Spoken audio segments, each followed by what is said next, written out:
السلام عليكم ورحمة الله وبركاته. عاملين ايه يا حبايب قلبي؟ وحشتوني كتير. يلا زي ما اتعودنا مع بعض، اللهم صل وسلم وبارك على سيدنا محمد. شايفين حلاوة الفلفل البلح دوت؟ انا بعشقه يا جماعة، حرفيا انا كل ما اشوفه في السوق لازم اجيب منه. يعني تقريبا الفريزر بتاعي كله مخزن هريسة شطة دي. في واحدة بقى حبيبة قلبي كده، ربنا يخليها ليا يا رب، زي والدتي، طلبت مني قالت لي رحمة انا عايزة الهريسة بتاعت الشطة اللي بتعمليها دي، ودي ما اقدرش اتاخر عنها يا جماعة. جبت لها كيلو ورحت ماسكاه منضفاه كده، بس كنت حاسة ان الفلفل دوت يعني مش حامي قوي. مش عارفه ليه اول مره اجيب الفلفل دوت ويطلع معايا مش حامي قوي كده. جبت حبه الفلفل كده، كيلو فلفل، كيلو بالظبط. وكان عندي فلفل بقى شطه، رحت اخدت منه كام قرد كده يكونوا برده حمرين، عايزاهم حمر برده كده عشان خاطر ما نغيرش اللون بتاع الفلفل البلح اللي بتاعنا دوت.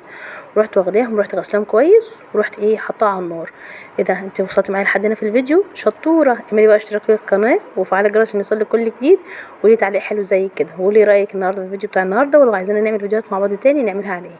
نزلت ب3 فصوص توم كده بس، ما كترتش التوم. ونزلت عليها بقى بحب بابريكا والملح والشطه تاني، ونزلتهم مع بعضهم ياخدوا يدوا مع بعضهم كده على النار. ونزلت عليهم بنص كوبايه ميه او كوبايه ميه. لو انت عايزاه تقيل قوي يبقى نص كوبايه ميه، عايزاه مثلا تاخده وتدي منه كده وممكن تاكليه جنب اي حاجه يبقى كوبايه ميه. بصوا هو كده استوى معايا خلاص.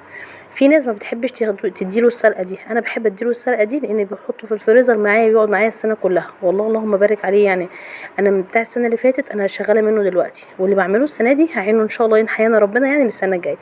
بعد ما ضربته كده بعد ما خد سلقتين حلوين، رحت نازله عليه بالهاند بلندر وضربته على طول.